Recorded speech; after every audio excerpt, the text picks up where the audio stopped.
munyarwandakazi ni Christina ndaje ngo twongere dukore ikiganiro ho gatoya.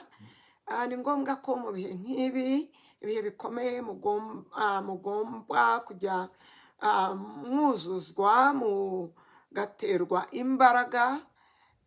Rwose ni ngombwa ko tubikora mana ubane natwe kandi ijambo wateguye rigere ku banyarwanda bose batwumva. Ndagusabye ubu butumwa ujye ubusangiza n'abandi. Ntabwo ubona ko Imana iri gukora. Tumaze iminsi tureba ibiri kwa mu Rwanda, tumaze iminsi dukurikirana ibirimo biraba. Ntabwo ubona ko hari ikintu kindi gishya cyabaye, ibintu biri kwihuta, ibintu byandi nabwe ngo ni igihugu kimeze nk'ikirunga kigiye kuruka. Ni ukuri n'impamo. Ntitwari twanava muri Kangondo, ikibazo cyaho ntabwo twari twakirangiza, none no gushimuta abana bikurikiyeho. Igihugu cy'u Rwanda urebye uburyo bari gufata no guhungabanya abana, uhita ubona ko nyine cyowe n'abantu batagira urukundo. Si ibyo gusa, ntabwo ari ibanga, turabizi neza ko hari gukorwa jenoside. Ahubwo ikibazo ubu ni gute umuntu yatabaza, ni gute amahanga agomba kubimenya.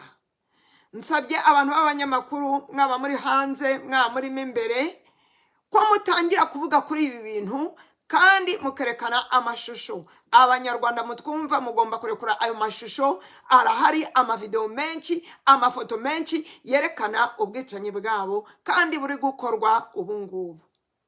Ndababwiye banyarwandakazi, Imana ubu ngubu yahagurutse. Ibintu bari gukora ni batabihagarika, igihuru kirabyara igihunyira. Siritu bariya bana niba tabarekura vuba, igihuru kirabyara igihunyira. Ntabwo twari twava n'ibyo muri Kangondo ngo tubirangize, nta nubwo twari twabicyoca. Noneho dukubiseho andi amadega, dushizeho izindi crime nyinshi. Turongeje. Dore ibyo abana ba Rashidi n'abancuti banditse bavuga bati, iby'iwacu byongeye gufata indi ntera. Dukunze kuvuga akarengane k'abafunzwe bazira ibitekerezo byabo, akenshi ariko twibagirwa akarengane k'abasigaye. Abana bakura nta babyeyi babo, abana abamara imyaka badashobora kwegera uwo bashakanye, abisanga mu bibazo byo kuramuka kuko winjizaga umushahara afunzwe, abo ubuzima buhinduka kubera kugomba kugemurira ababo n'ibindi. Abana ba Hakuzimana Rashidi bati, mama utubyara yashatse gereza, yashatse umunyururu. Ibaze nawe kugeza aho papa wawe umwita gereza kubera guhora afungwa azira ukuri. Nk'uko bikunze kugenda ku isi yose, iyo hari abantu bahuje akaga bakunze kwishyira hamwe, bagafatana mu mugongo, bakaganira mu buryo bwo kureba uko bafatanya mu kwakira ibigeragezo bahuriyeho. Ni muri urwo rwego bamwe muri abo bana bahujwe na Johnson Munezero, umuhungu wa Gracie, nawe ufunzwe azira ibitekerezo bye.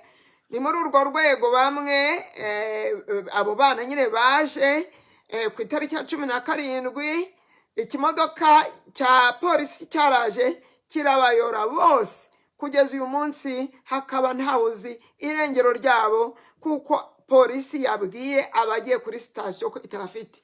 Ndabasabye mufate amafoto, mwohereze ku isi hose, mwohereze muri Amerika, mwohereze Burayi, mwohereze muri ba MP, mwohereze mu Bwongereza, mwohereze hose. Ndabizi yuko hariho igihe abantu baduseka bati abanyamahanga ntacyo bakora, nyamara abanyamahanga babashyizeho nabo bazakoreshwa mu kubakuraho. Ibingibi ntabwo ari byo kureba ngo uceceke.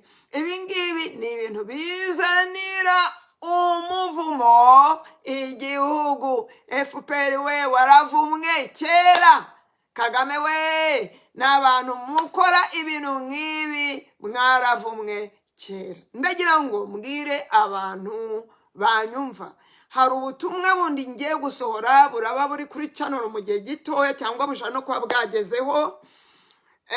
Nagira ngo mbabwire yuko hari ikintu mugomba guhindura abanyarwanda abanyarwandakazi. Kwihenda no kwibeshya mukaza mukavuga ngo leta ni umubyeyi. Umubyeyi wica ntaba akiri umubyeyi. Wari wabona umubyeyi wica, uwo ngo ntabwo aba akiri umubyeyi, nta nubwo agomba kwitwa umubyeyi. Kagame ni umubyeyi, murekeraho ahantu muri, agahinda murimo, ibibazo byose birimo, dore n'uwo Kagame. Mugomba guhaguruka mukavuga ukuri, mutinya kuvuga ukuri, kuko nimutamusingiza, kuko nimutarata iyo leta, muravuga muti baratumara. Ariko mumenye yuko ukuri niko kuzababatura. Nimutavuga ukuri, nimugomeza gutinya mukajya mushimisha leta, muzazirikwa burundu.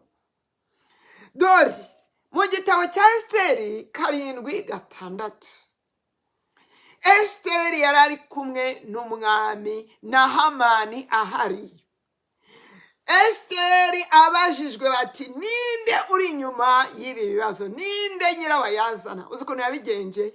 Yafashe urutoki amureba mu maso, nta kugira ubwoba, aravuga ngo umwanzi wacu uturenganya n'uyu mugome Hamani, umuntu utumazeho abanyarwanda, umuntu utegeka ubwicanyi n'uyu nguyu Kagame. Ntimwibeshye ikindi, ntimuvuge ngo ni umubyeyi. Oya, ibimenyetso birahari, yarabivuze mu madisikuru menshi ko hari ngo ibyo bihutu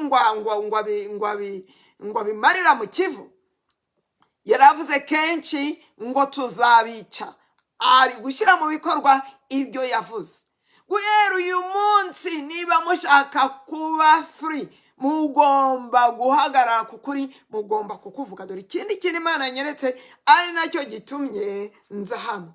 Imana ndahamya yuko yambwiye ngo ariko ngo uri kubona ko ibintu byo mu Rwanda byatinze, ngo none se dutegereje iki? Ngo ese ngo wabonye ukuntu nkomeje gukora ibintu byose ndi gukangura abanyarwanda, nkabakura muri comfort zabo, nkabasunika ari nk'umubyeyi urabona kumwe umwana umubyutsa ntakanguke. Hariho abantu babaga ari aba-expert bagafata amazi bakamisha ku bana bati kanguka. Iyo inyoni imaze kubyara iraza ikajya ku tunyoni twatwo, urabona mu cyari, ikagenda ikatuzana ibiryo. Ariko hari igihe inyoni ivuga iti umva rero bana banjye, sinakomeza kubazanira uturyo hano, mugomba kujya kwishakira uturyo. Ubwo ngubwo uko bigenda, inyoni mu cyari irekura twana. Utwo twana tugomba kwiga kuguruka, nitutiga kuguruka turicwa n'inzara. Icyo gihe rero nyina aradusunika, utwo twana tukagenda tukiga kuguruka. Ese waruzi ko byashoboka ko igisubizo cy'abanyarwanda kiri muri wowe? Ushobora kuba utegereje Kristo uza gutabara, ushobora kuba utegereje Amerika iza, ushobora kuba utegereje Uburusiya buza, ushobora kuba utegereje Kongo iza kugutabara, FLN, FDLR n'ibindi. Ariko njyewe ndahamya ko Imana nyeretse yuko buri mwe muri mwebwe muri abatabazi, mukangutse mugashirika ubwoba, mukangutse mugahagarara kukuri, mukangutse mukamenya abo muri bo, mugahagarara mukema. Ndababwiye ikiri muri mwebwe gifite imbaraga kurusha ufite imbunda. uri muri wowe, Yesu Kristo uri muri wowe afite imbaraga kurusha wa wundi witwaje imbunda. Ese Dawidi ajya kwica Goliyati yari afite intwaro zirushije iza Goliyati? Oya, agiye kumukubita hasi yakoresheje ibuye n'itapita. Muri icyo gihe ni nk'uko Goliyati yari kuba afite za burende, afite intwaro zikomeye, afite za bombe, afite za drone, afite za intwaro nyine zose zigezweho.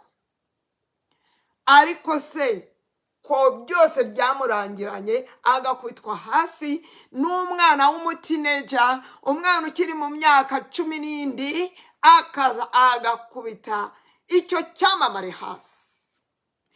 Ese ko Mose atabara abana b'Imana, ubwoko bw'Imana, ko yabatabaye afite iki? Yari afite inkoni gusa, inkoni gusa. Ariko inkoni iyo uyifite n'Imana, byose ni intwaro irusa intwaro zose, kuko Imana nawe ni majorite, ni majorite. Ubu rero ndagira ngo mukanguke. Ushaka kuba utegereje ubutabazi buturutse hariya, kandi Imana yaragenye mu ijuru ko ari wowe uzahaguruka ugakubita hasi abakurageza intwaro, abari kukwicira dore bari kubicira, bari kubahekura. Ejo tuzakora ikiganiro cy'exposa jenoside, ubwicanyi, ethnic cleansing, inkotanyi ziri gukorera abanyarwanda. Kandi ndagusabye ngo uzabe umuhamya, uhaguruke uhamye ibyo uri kubona mu Rwanda. Were kubimbwira gusa, genda ubitangaze hirya no hino. Nimwohereza ayo mashusho, amavideo yonyine hari ku isi arahagije kugira ngo afatishe bari abantu. Igihe cyo guhaguruka kirageze. Wowe ni wowe mbwira, ni wowe ugomba gutabara. Dawidi akubita Goliyati hasi aramurangiza. Mose aragenda atabara ubwoko bw'Imana. Farawo yari afite intwaro zikomeye. Ugenda urebe cyagiye bavagayo mu cyorezo cya nyuma, mu igihe bari bamaze kwicirwa abana b'imfura. Farawo ngo yarabakurikiye, ngo ajyanye n'amafarashi ye, ngo ajyanye n'intwaro ze. Abana b'Imana hari n'umwe wari ufite intwaro? Nta n'umwe. Si ngombwa kugira intwaro. Wowe ufite Yesu Kristo muri wowe, ariko ugomba kugira inkoni cyangwa se ibuye cyangwa icyo ufite cyose, Imana izagihinduramo bombe ikomeye. Oya, nta kongera kwicirwa turabikuraho. Nukuri ubu ngubu tugiye guhaguruka twerekane ubwicanyi bwa FPR, amanywa kwizuba ku mugaragaro. Tugiye kubyerekana, hari abantu benshi bahagurutse, kandi nawe ubu umwe muri abo ngabo. Duhaguruke twerekane ubwicanyi bwabo. Imana ntabwo ishaka, Imana nta mabanga. Nimurya karungu, nimuhaguruke. Abantu baraza bakakwicira umuvandimwe, warangiza ngo FPR uri umubyeyi. Abantu bakaza bakagutwara ibintu, warangiza ngo Kagame uri umubyeyi mwiza, ngo urabizi ko tugusingiza. Mwagize ikigirwamana kibi cyane. Icyo kigirwamana mugomba kukimena, icyo kigirwamana mugomba kugikuraho. Hari Imana imwe mugomba gusingiza, hari Imana imwe mugomba kurata. Uyu munsi muhitemo uwo mukorera, Imana yo mu ijuru cyangwa ikigirwamana Kagame. Mugomba guhitamo neza. Ikigirwamana ntacyo kizakumarira. Ikigirwamana kizakwicira, kizagusahura, kizagusenyera, kizagushyira muri prison. Ariko Imana nuyizera, yatabaye Mose, itabara Yoshua, itabara Dawidi, ihagurutsa Gideyoni afite ingabo 30,000 bisaga 33. Imana yazamubwira iti ni benshi cyane. Oya, nkeneye gusa 300 kugira ngo amugano sore. Bivuga ngo Imana izihesha icyubahiro. urabona ukuntu Imana yakwihesha icyubahiro abanyarwanda badafite intwaro n'imwe baragijwe za Karachinikovu, baragijwe imbunda zikomeye, urabona ariko bahagurutse bakigobotora umwanzi nta n'intwaro n'imwe bafite. Urabona ukuntu byaha Imana icyubahiro.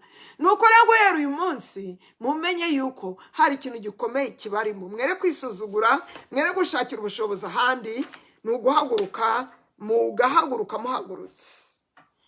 Narababwiye ngo kera interahamwe zarishe zirica, ariko tuzi abari bazi kuzikoramo ngo zice twarabimenye, amanga twaramenye.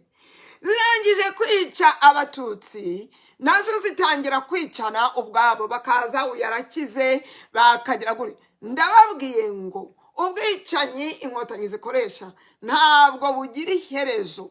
Iyo barangije kwicira mugenzi wawe, bakicira rubanda rwawe, nabo ubwabo bazatangira kwicana. Ibyo ngibyo mugiye kubibona.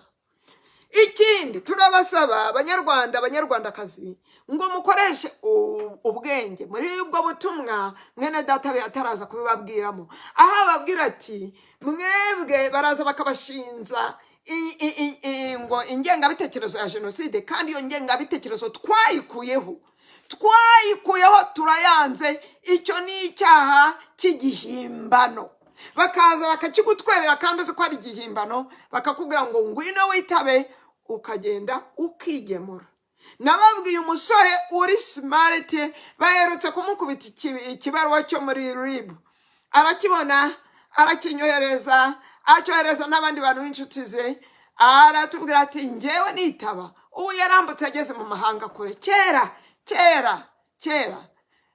ubanza namwe mwagombye ariko gutekereza, aho kugira ngo mujye kwigemura. Murajya kwigemura se ko muzi ko n'ubundi baza kubagirira nabi. Nibaze babahige, dore ko muzajya mubigenza. Nibajya baguhamagara kandi uzi ko nta kintu yakoze, kandi uzi ko abantu bagenda ntibagaruke, here gushatse ntiwanagenda, we telefone yijugunye, bazagukura hese.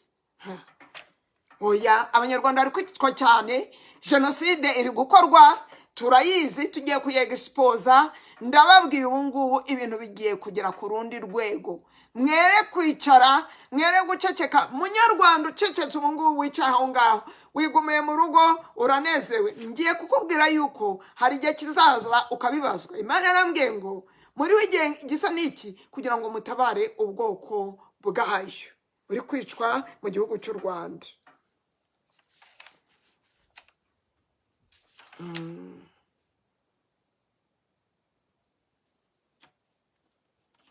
Haleluya. Ndangiza kuko uyu munsi ntabwo nshaka kubarambira. Nagira ngo mpumurize nanone abantu muri Kangondo, mbabwire ngo Satani yahagurukiye kubarimbura, ariko nimugire imbaraga. Mwibuke ko Imana iri kumwe namwe, kandi mwibuke ko Yesu Kristo yaranesheje. Mwibuke abami ba mbere 21, Yezebeli na Ahabu bamaze gutwara Kangondo yo muri icyo gihe. Hari ubwo bayibayemo, nyuma y'imyaka 3 bari bamaze gupfa, maze nta n'ukibabona. Yuda amaze kugambanira Yesu amafaranga y'amaraso, ese hari ubwo ayo mafaranga yayariye? Mwebwe gusa muhagarare, n'abariya babakuye mu byanyu ntabyo bazarya, kuko hari ahantu hari umuvumo uzatamira ibiturutsemo, bizahita bimurimbura, bizamurangiza. Ntabwo wajya kwicara mu bintu by'abantu baharuhiye, abantu bahakoze imyaka n'imyaka, ngo ugende wikorere utwa rubanda ngo bizakugwe neza. Ndababwiye Kangondo yari imbarutso y'ibintu bikomeye. Ibintu biri kugenda byisukiranya ubwo bigeze mu gihugu ahantu abana bumva nta mutekano. Muri Zakaraya 9 ngo marayika ngo araza ngo aravuga ngo nimugende muri uriya murwa wese ngo murebe ngo abantu ngo baririre uyu murwa. Abantu bari kureba ibiba bakangutse bakavuga bati Imana ibi ni ibiki? Abo bantu barahiriwe. Ariko muri mwebwe barimo benshi bari kurya umunyenga, bazi ko bari mu ijuru, bazi ko u Rwanda ari igihugu kitaba. Abo bantu baragowe, abo bantu baragowe, kuko igihe cy'umujinya nikigera niba Imana izaheraho. Ikindi nababwiraga, amatorero nimureke kuyajyamo. Itorero ridatabara abantu bari kwicwa, itorero ridatabara abantu bari kurigiswa, iryo se ni itorero nyabaki. Nimuhavemo, nimugume mu rugo, musengere mu rugo, nimushake Imana mu rugo. Imana ije kubatabara. Ubu nukongeza amasengesho, nibuze ku munsi ugasenga amasaha 5, ukabyuka saa 9 z'ijoro, ukiga gusenga. Dore n'ujya usenga ujya urambura ibiganza gutya, urebe hejuru, amaso uhume, usenge. Imana izaguha imbaraga, Imana izaguha umuriro. Nimara kuguha umuriro uzabonye intwaro yawe. Si mwebwe barwanya iriya ntambara, ni intambara yo mu mwuka. Satani ahagurutse kwica, kwiba no kurimbura, kuko musa ni mwaremwe mu ishusho y'Imana. Iyi ntambara rero Imana izayirwanya, izayitsinda kandi irayitsinze. Ariko ikeneye abantu nkamwe, abantu yururukiraho. Si imbaraga za Mose zambukije ubwoko bw'Imana, si ibuye rya Dawidi ryatsinze Goliyati, ahubwo ni imbaraga zari ziri muri iryo buye, ni imbaraga zari ziri muri iyo nkoni. Nimukomere, nimukanguke, nimugire ubwoba. Turi kumwe Banyarwanda mwese aho muri, nimufatane urunana, nimufatanye, nimuterane inkunga. Abari muri diaspora nukuri ndabizi mufasha bene wanyu, ariko mwibuke yuko hari abantu birirwa bari kuduhamagara buri munsi. Mfite liste y'abantu benshi birirwa bari kuduhamagara bavuga bati nta twanahunze tugera hanze, nta byangombwa, nta kiryo, ntawe duri kutwitaho. Ndabizi kufasha bene wanyu, ariko Imana ubu ngubu iri kugusaba nyaboneka tanga kabiri. Kuko hariho udafite mwene wabo muri Amerika, hari udafite mwene wabo muri Canada, hari udafite mwene wabo i Burayi. Ibyo gufasha bene wanyu ni byiza, ariko umenye ko ibyo ngibyo ntabwo ubu ngubu Imana ari byo iri kugusaba kurenzaho. Itange. Niba hari umuntu wumvise afite ikintu azavugane natwe, tumuhuze n'abantu bafite akababaro. Abantu benshi munyandikira, abantu ubu ngubu twafashaga, uretse ko n'izo mfashanyo zahagaze, kuko ndategereje nanjye Imana. Twafashaga babandi bagiye gupfa, babandi bari hafi y'imva. Apana kuza kumbwira ngo ngewe this and that, turi gutabara babandi bagiye gupfa. Nyaboneka si ukwanga kubafasha, ahubwo nuko nanjye ibyo mba mbikora muri private ku ruhande rwanjye. Ariko ntabwo mpamya ko Imana izaduterana, Imana izatwohereza amafaranga menshi ku buryo tuzatabara. Ariko amafaranga ntitwari twayabona, nituyabona tuzababwira. Ariko hagize umuntu w'umugira neza wumva akavuga ati ibikorwa Christina ari gukora ndabyemera, reka ndebe ukuntu nafashe abo bantu, watubwira twaguza n'abo bantu. Mwibuka yuko ukwemera kutagira ibikorwa nta kigenda. Kandi niba wumva utatwizeye twayarya, ahubwo were no kumva icanoro, were no kugaruka hano. Ubu turi muri serious business, turi gutabara abantu, birakenewe. Ubunyarwanda bwacu ntabwo, ubukristo bwacu ntabwo, niba tudafashije aba bantu benshi cyane bari gutakamba. Murakoze cyane, ndavuga agasengesho. Mana, ubu butumwa nawe araza gushimangira, ndagira ngo abanyarwanda babugumve, bakanguke. Koko amarira y'abanyarwanda warayabonye. Na wa mujakazi umwe wakoreraga Aburahamu na Sarayi, uwo mujakazi yaragiye arahunga, ageze muri deseri, umwana aramurirana, aramubabwira ati Imana amazi yo kunywa, arayareba arayabura, ararira, ariza akanga amaso. Imana amubwira iti dore hariya hari iriba, dore hariya hari amazi. Nta kuntu warengwa Imana ntigusubize, nta kuntu warira ngo Imana ntigusubize. Ndasabye rero abanyarwanda ngo Imana ibakangura amaso mumenye iby'umwuka ari kuvuga ubu. Ubu ntutinye umuntu wica umubiri adashobora kwica roho. Haguruka, iki ni igihe cyo gufata inkota yawe. Umuntu wese uje kugira nabi ugomba kumurwanya uburyo ubwo ari bwo bwose. Nkuko mpora mbibabwira, nta muntu n'umwe waremewe gupfa. Uzashaka kunyica nanjye nzakwica, nuko bimeze. Buri muntu wese agomba kwirwanaho kuko ibiri kwa mu Rwanda birarenze. Kandi hari igihamya, abanyarwanda bazabihamya, n'Imana izabihamya. Ni ukuri rwose nimusenge cyane kugira ngo ibintu biri kubera mu gihugu imbere, imyaka bamazemo barimbura bakindura bijye ku karubanda. Birakabije, turabyamaganye, turabyanze mu izina rya Yesu. Imana ibagirire neza, naho utaha.